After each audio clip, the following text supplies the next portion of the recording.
Bom, pessoal, esse vídeo eu quero gravar para fazer alguns esclarecimentos sobre as minhas posições e o que eu acho, né, do futuro, né, dos próximos anos aqui do governo do Brasil.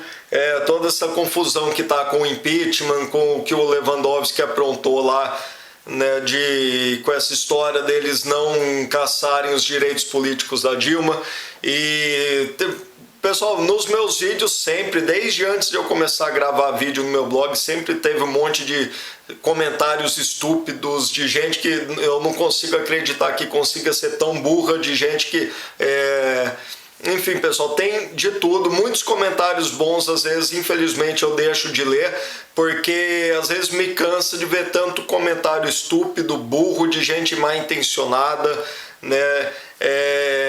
Às vezes eu até desanimo de ler os comentários, muitas vezes leio e tal, mas só para esclarecer uma coisa, né? Algumas pessoas vieram me cobrar porque eu estava comemorando o Temer presidente, falando que não tem coerência eu gostar de ter o Temer na presidência, sendo que o Temer é maçom.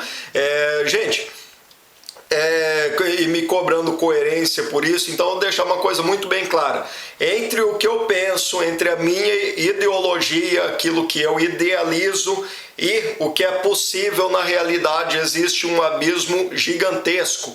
Então não adianta eu querer pensar as ideias que eu defendo. A internet é muito boa para a gente divulgar ideias, e com o tempo essas ideias irem se propagando, e quem sabe a longo prazo, ao longo dos anos, com uma mudança de mentalidade das pessoas, né, com informações que a gente hoje tem acesso na internet, que a grande mídia sempre escondeu, né, que nos meios convencionais a gente nunca teve acesso a essas informações. Hoje a gente tem essas informações na internet, e conforme essas informações forem se propagando, se divulgando, vai alterar as ideias das pessoas, e a longo prazo a gente vai ter alguma mudança. Mas é a longo prazo, não vai ser do dia para a noite. Então, o que é possível na política, eu sou nacionalista, mas acima de tudo eu sou realista. Nacionalismo é a ideologia que eu defendo, né? Entre várias ideias que eu defendo, eu sou nacionalista. Mas eu sou realista. Eu sei que o povo brasileiro é extremamente alienado, extremamente acomodado, e que não inclusive acomodado por questão de saber que realmente a gente não tem condições de mudar as coisas, né? Que a gente vê que a gente não tem força, que a gente não consegue, que o Brasil sempre foi dominado pela maçonaria desde a época do Império, né? Quando a gente defende a monarquia e fala contra a maçonaria, que foi a maçonaria que eles mesmos admitem que implantaram a república no Brasil. O período republicano no Brasil sempre foi governado, sempre foi controlado pela maçonaria, mais de 120 anos. Né? A própria maçonaria admite que a república nasceu dentro de uma lógica maçônica, e aí eles falam que Dom Pedro I era maçom, talvez até Dom Pedro II fosse maçom. Dom Pedro II cometeu muitos erros e foi derrubado por não combater a maçonaria, mas a gente sabe, por isso que eu falo, busquem conhecimento. O presidente brasileiro que mais combateu a maçonaria na história do Brasil foi Getúlio Vargas. O que aconteceu com Getúlio Vargas? Foi o único presidente que foi assassinado no mandato, né, enquanto ainda era presidente. Foi o que mais combateu a maçonaria. John Kennedy, nos Estados Unidos, foi o último dos 3 presidentes assassinados no cargo. John Kennedy combatia e era contra a maçonaria, foi assassinado. Então, pessoal, entre eu falar contra a maçonaria, quando eu falo aqui que a maçonaria já controla o Brasil, quando eu falo de nova ordem mundial, que na verdade Estados Unidos, Rússia, China, todos os países já são quase todos controlados pelos Illuminatis, que a Guerra Fria foi uma farsa, que a Segunda Guerra Mundial, a Primeira Guerra Mundial foi uma farsa. Pessoal, vocês não têm noção da profundidade que é isso. Eu estou falando isso para divulgar informação. Agora daí a gente, vamos combater a maçonaria. Vocês estão... Não é isso que eu estou falando. O que eu estou falando aqui, eles controlam o Brasil. E, sinceramente, o que fazer para resolver isso, eu não sei. Eu acho que o máximo que a gente pode fazer é divulgar o conhecimento, é divulgar a verdade, mas daí a ter atitudes para acabar com a maçonaria, eu acho, sinceramente, eu não sei se é possível, né? Eu acho que a gente está vivendo o apocalipse e, como muita gente diz, né? Cada um que cuide de salvar a sua alma, porque o mundo está perdido, porque a gente já está no apocalipse, na nova ordem mundial. Só falta eles institucionalizarem o governo mundial, porque eles já controlam tudo. Eu não estou dizendo que tem alguma coisa que a gente possa fazer, eu não sei, né? Sinceramente.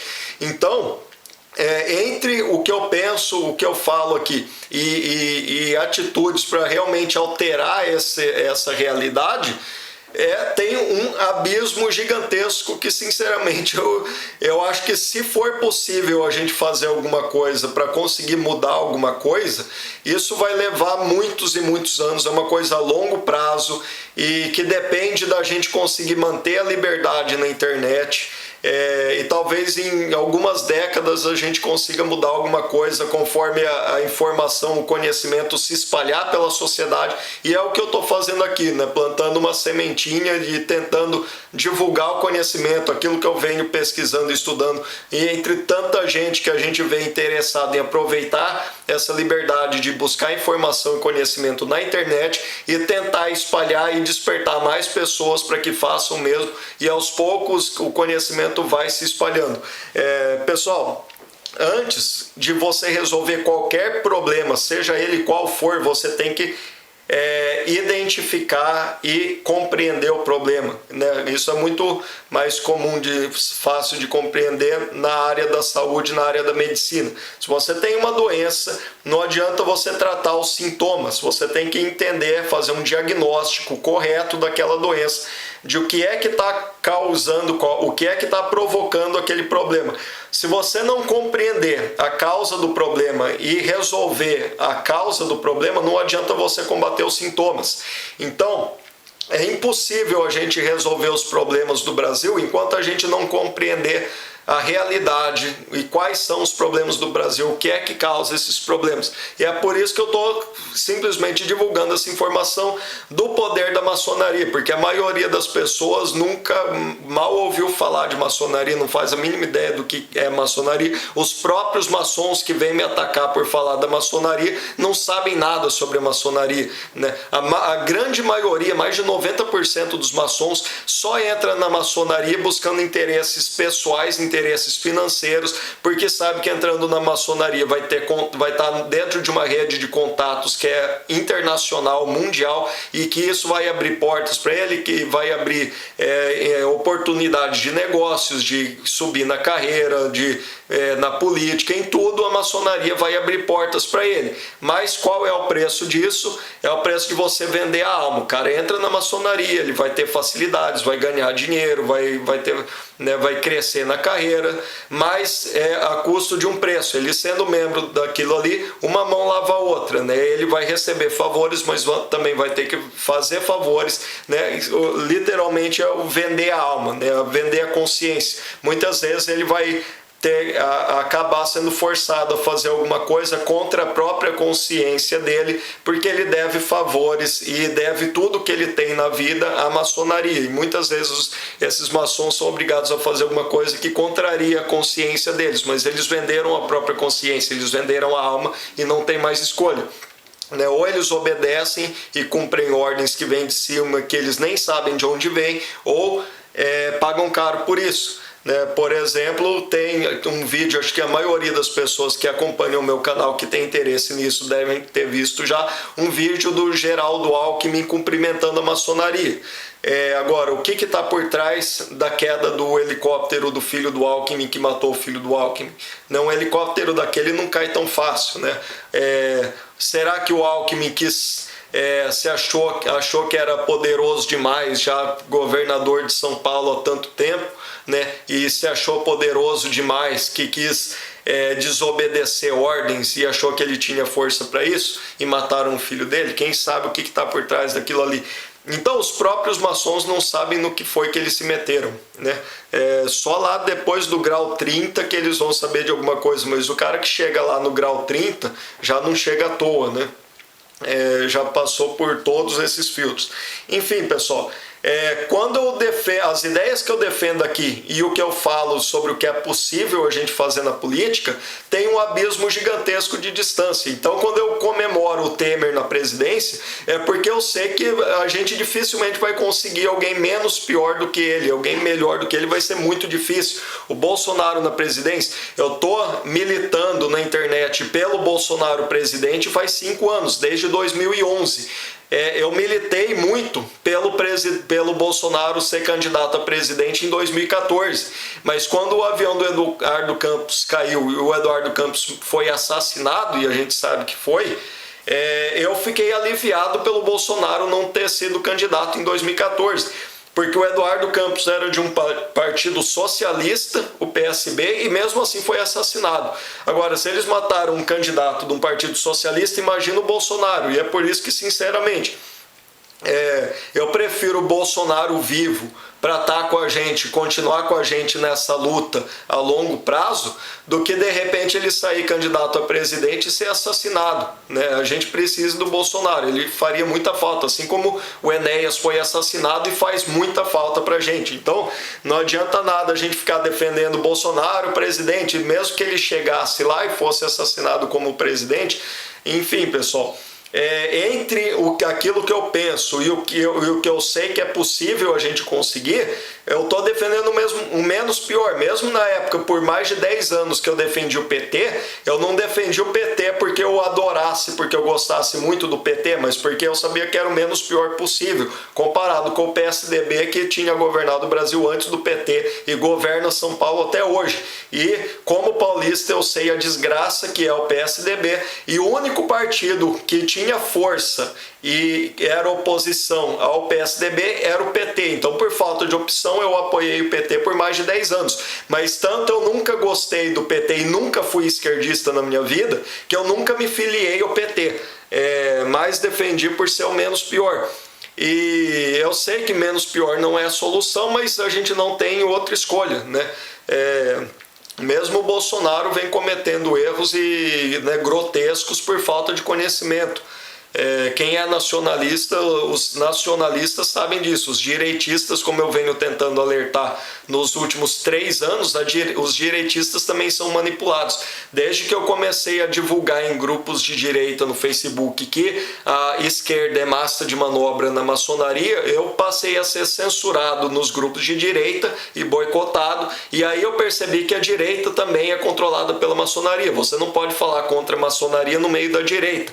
E aí que eu fui buscar o conhecimento, entender o que estava por trás disso, até chegar na explicação do Orlando Fedeli sobre a Revolução Francesa, e me caía a ficha que direita e esquerda nasceram juntas na Revolução Francesa e eram 2 grupos revolucionários, e nacionalistas e conservadores jamais deveriam usar o rótulo de direita, porque na Revolução Francesa os conservadores não eram a direita, os conservadores eram assassinados, e os nacionalistas jamais devem ser de direita, porque a direita também é globalista, né? Quando eu falo que o Michel Temer é de direita, tem gente que vem usar um exemplo de uma fala dele no encontro da Unasul, né, defendendo a internacionalização, foro internacional da Unasul.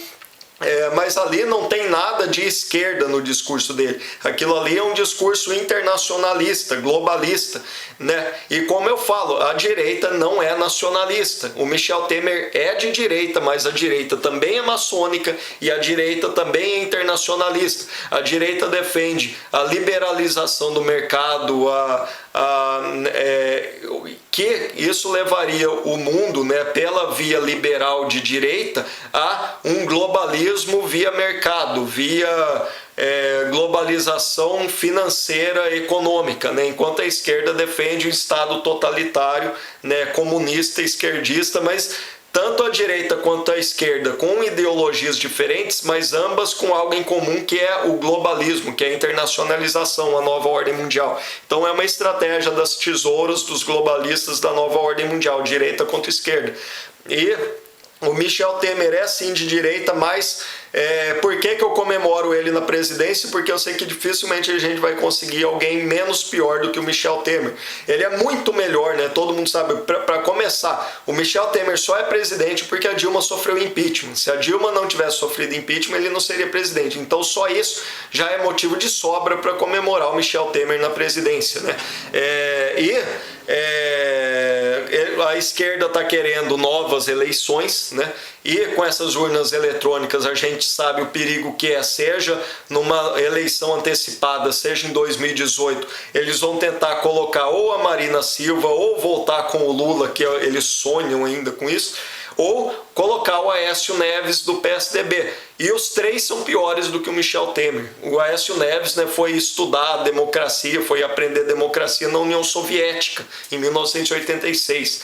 Então, pessoal, menos mal do que o Michel Temer vai ser difícil. Sim, e até o Bolsonaro, a gente sabe que vai ser muito difícil. Eu mencionei o exemplo do Flávio Bolsonaro, que já sofreu um atentado no começo do ano, que tentaram matar ele a tiros no trânsito no Rio de Janeiro, e foi envenenado no primeiro debate para prefeito do Rio de Janeiro da Bandeirantes. Então, pessoal, vai ser muito difícil, e é por isso que eu comemoro o Michel Temer e acho difícil a gente conseguir ter alguém menos pior do que ele, né?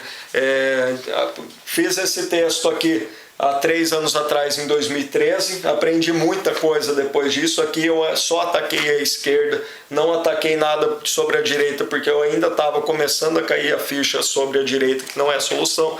Está aqui o cartaz Fora Dilma. Foi uma enorme vitória, e tem muito idiota, né? Muito gente achando, o Michel Temer é de direita, o Michel Temer é maçom, então o PT estava combatendo a nova ordem mundial e a maçonaria. Tem que ser muito burro, muito idiota para acreditar que o PT ficou no governo 13 anos contra a maçonaria. A Dilma não era maçom, né? O Michel Temer é maçom, então eu estou defendendo um presidente maçom. Pessoal, me fala qual presidente do Brasil que não era maçom. Eu acho que qualquer maçom sabe melhor do que eu qual presidente foi e qual não era maçom, né? Eu não sei, né? Não posso botar a mão no fogo por ninguém, inclusive pelos comentários que eu já vi na internet, generais presidentes na época do regime militar que eram maçons. Eu já vi comentários sobre isso, não sei quais deles, mas já vi falar, se não me engano, até do Médici, que o Médici fosse maçom. Então, o fato do Michel Temer ser presidente, isso não torna ele pior do que os outros presidentes que a gente teve antes, e sinceramente eu duvido muito que alguém chegue à presidência da República sem ser maçom, a não ser que seja uma mulher, Dilma Rousseff. Mas aí tem gente, então vamos colocar uma mulher na presidência, porque mulher não pode ser da maçonaria. Não é da maçonaria, mas tem outras sociedades que são semelhantes à maçonaria, como a Sociedade Rosa Cruz, que aceita mulheres. Então, vamos largar de ser inocente, pessoal que está nessa luta contra a nova ordem mundial, achar que vai ser tão fácil, vai ser tão simples assim a gente ter um presidente que não seja maçom.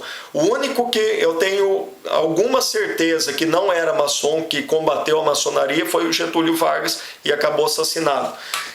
Pessoal, o que eu penso, né, da política de solução, eu defendia, quem vem falar que eu estava defendendo o Michel Temer, eu estava defendendo há 3 anos, 4 anos, intervenção militar, porque eu sabia que o Michel Temer não ia ser solução, que o PMDB não é solução. Eu defendia intervenção militar, mas eu sou realista e gravei vídeos falando sobre isso ano passado, ou até 2, 3 anos atrás, por que não ia acontecer intervenção militar, porque os políticos, né, já aprenderam em 64, e antes que o povo se revoltasse de vez e exigindo uma intervenção militar, eles fizeram um impeachment. Eu estou falando isso há 3 anos, ano passado eu gravei um vídeo explicando isso, por que eu não sabia que não ia ter uma intervenção militar, porque antes que a coisa chegasse nesse ponto, eles iam tirar a Dilma, e eles só tiraram a Dilma, só fizeram o impeachment por isso, para evitar a intervenção militar. Eu sabia que não ia acontecer. E se não aconteceu com a Dilma, muito menos com Michel Temer. A coisa agora só vai melhorar, a economia vai melhorar, o brasileiro só foi para a rua preocupado com a política porque doeu no bolso, a economia melhorando, o povo vai voltar a se preocupar mais com futebol e novela do que com a política. A gente sabe disso, como o povo brasileiro é burro e alienado. O que eu defendo é a volta da monarquia, né? Mas eu sou realista e sendo muito otimista, eu acredito que com muita conscientização, com muito trabalho, talvez seja possível a gente ter a restauração da monarquia daqui, no mínimo, sendo muito otimista, uns 10 anos, né? Então, quem defende a monarquia, eu defendo a monarquia, mas por que eu defendo a campanha Bolsonaro presidente se eu sou monarquista? Porque eu sei que é praticamente impossível a gente ter uma restauração da monarquia no Brasil em menos de 10 anos. É ser muito otimista. Então, até lá, eu não torço pelo pior para o Brasil, para que ficar olhando os problemas do Brasil e dando risada e comemorando e falando: ah, tá vendo, tem que restaurar a monarquia, olha só que desgraça, que tragédia. Não, a gente tem que tentar que o Brasil seja o menos mal possível, tentar o menos pior para a política brasileira, até que a gente consiga uma conscientização em massa do povo brasileiro para a gente conseguir a restauração da monarquia. Isso é trabalho de longo prazo, de no mínimo 10 anos. Então, pessoal, e é por isso que tem toda essa diferença, esse abismo entre as ideias que eu defendo, entre aquilo que eu penso e aquilo que eu sei que é possível da gente conseguir do menos pior para a política brasileira. É por isso que eu me filiei no PMDB há 5 anos atrás, em 2011, para ser candidato a vereador em 2012, porque eu sabia que o máximo que a gente poderia conseguir seria o impeachment da Dilma. E a gente só conseguiria o impeachment da Dilma com uma aliança entre PMDB e PSDB para acabar, para destruir o PT. E foi o que aconteceu, e a gente tem que comemorar muito isso, porque dificilmente a gente conseguiria algo a mais do que isso, porque o que já é contra o que o sistema queria. O que o sistema estava planejando e arquitetando era o PT implantar uma ditadura comunista no Brasil. Mas graças à internet, o professor Olavo de Carvalho divulgando estratégia comunista, a gente conseguiu evitar isso. Mas em 2012 eu fui candidato a vereador em Campinas pelo PMDB, conhecendo, me envolvendo mais de perto com a política, né? Porque eu sinceramente não gosto de política, mas eu sou realista e sei da importância que a política tem. É o assunto que eu mais venho abordando no YouTube, no canal, nos últimos anos, mas não é que eu goste, não é que eu me interesse muito por política, mas é que não adianta você querer, eu não gosto, não quero saber de política, porque a gente sofre as consequências de qualquer jeito, então não adianta virar as costas para a política. E ainda mais no momento desse, a gente tem que se dedicar à política. A minha ideia, eu sabia que não tinha chance para vereador em Campinas, que eu nem sou nascido, não teria chance, mas a minha ideia era ver como é que funcionavam os partidos e tal, para sair candidato a deputado estadual em 2014. Mas aí eu vi o quanto comecei a entender, né, essa história da maçonaria na política e que na política a gente não teria uma solução de verdade, e aí eu desisti de sair candidato a deputado e mudei a minha estratégia na internet, né, no YouTube. Até fiquei meio afastado do canal do YouTube por algum tempo, né, mas voltei ano passado, em 2015. E eu vi que não tem outro jeito, infelizmente. O único jeito da gente tentar conseguir alguma coisa é através da política, porque revolução no Brasil, uma revolução não acontece sem apoio popular, sem o povo acordar, e o povo brasileiro é muito alienado, e qualquer revolução, qualquer grande movimento popular que acontecer sempre vai ser manipulado pela grande mídia, não tem jeito. Então, infelizmente, acho que o único meio da gente tentar realmente conseguir alguma coisa é através da política. E não é que eu adore o PMDB, mas ainda é um dos partidos menos piores. Em 2012 eu até pensei em mudar de partido, pesquisei sobre outros partidos, mas vi que menos pior do que o PMDB, menos pior do que o Michel Temer na presidência, dificilmente a gente vai ter. Então, enfim, já estiquei demais esse vídeo. E o que o meu foco, o que eu mais queria falar nesse vídeo era defender a ideia, já que a esquerda está defendendo eleições antecipadas, que é uma coisa que não existe na Constituição, eu também vou defender uma ideia aqui que também, já que vale tudo, né? O que eu pessoalmente acho que seria a melhor coisa, uma intervenção militar, ou colocando Bolsonaro na presidência, ou restaurando a monarquia, que seria muito mais difícil. Mas, já que a esquerda vale tudo, né, isso dificilmente vai acontecer. Se fosse para antecipar eleições, tem duas diferenças. Se o Michel Temer, se a chapa for cassada pelo STF por questões de campanha e tal, antes da virada do ano, até o fim de 2016, tem eleição, é convocada eleição direta para presidente. Se for a partir de janeiro, a partir da virada do ano, é eleição indireta no Congresso. E aí o Congresso elege, eu não sei se tem que ser deputado, ou se tem que ser um senador, ou eles podem eleger qualquer um que eles quiserem. Não sei como funcionaria, mas aí seria eleição indireta. Mas, de qualquer jeito, o que eu acho que seria ideal para fazer justiça seria, nesses 2 anos de mandato que falta, a gente colocasse o Fernando Collor na presidência de volta, né? Ele foi tirado faltando 2 anos de mandato dele e está faltando pouco mais de 2 anos para terminar esse mandato à presidência. Então, o que eu acho que seria justo seria o Fernando Collor voltar e assumir a presidência e cumprir esses 2 anos de mandato que tiraram dele em 1993 e 94. Então, já que vale tudo, eu acho que isso seria justo. O que na época deixou muita gente com raiva do Fernando Collor foi o confisco das poupanças, que eu não entendo de economia, mas a Argentina, quando estava no fundo do poço, teve que fazer a mesma coisa, e qualquer presidente do Brasil que tivesse ganhado aquela eleição teria feito a mesma coisa. Porque uma vez eu estava lendo um texto explicando, não foi ideia do Fernando Collor nem da Zélia Cardoso fazer o confisco da poupança. Isso foi decidido na USP, e os economistas da USP, né, que é o centro do comunismo do Brasil, já tinham decidido por isso e tomado essa solução, e isso já estava em acordo com todos os candidatos que tinham chance de chegar à presidência, e parece que o último que entrou nesse acordo foi o Fernando Collor. Então qualquer presidente que tivesse assumido a presidência teria feito aquele confisco das poupanças. Não foi ideia do Collor, não era vontade dele, mas talvez tenha sido um mal necessário por questões da economia que eu já não entendo. Então, pessoal, já que vale tudo, eu seria a favor de fazer justiça com o Fernando Collor e ele terminar esse mandato, ser presidente por esses 2 anos, mas dificilmente isso aconteceria, e eu sei que o menos pior possível por enquanto é a gente sossegar com Michel Temer, apesar da esquerda estar querendo fazer de tudo para causar um tumulto e uma guerra civil no Brasil, e quem sabe isso até seria bom, porque poderia levar a gente a uma intervenção militar, que talvez fosse a melhor solução, melhor do que o Michel Temer. Então, quem sabe é até bom a esquerda estar querendo arrebentar com tudo para esgotar de vez a paciência de todo mundo e dos militares e provocar uma intervenção militar. Enfim, pessoal,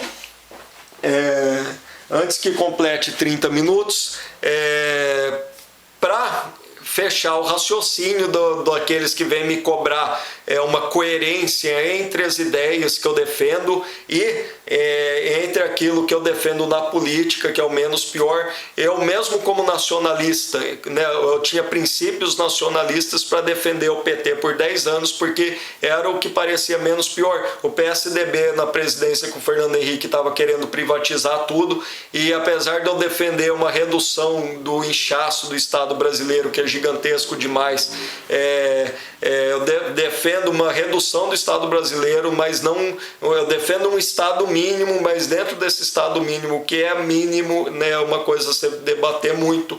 E eu acho que não deve ser, por exemplo, como seria uma privatização da Petrobras hoje. Eu sou contra a privatização, porque privatizar a Petrobras hoje seria vender a preço de banana, que é o que o Fernando Henrique e o PSDB fez na presidência. Por isso eu defendi o PT, que era contra as privatizações. Então era um princípio nacionalista eu defender o PT naquela época, como inclusive o Jair Bolsonaro também defendia o PT naquela época, era aliado naquela época do Fernando Henrique. Então, pessoal, tanto que o Bolsonaro defendeu o fuzilamento do Fernando Henrique na época.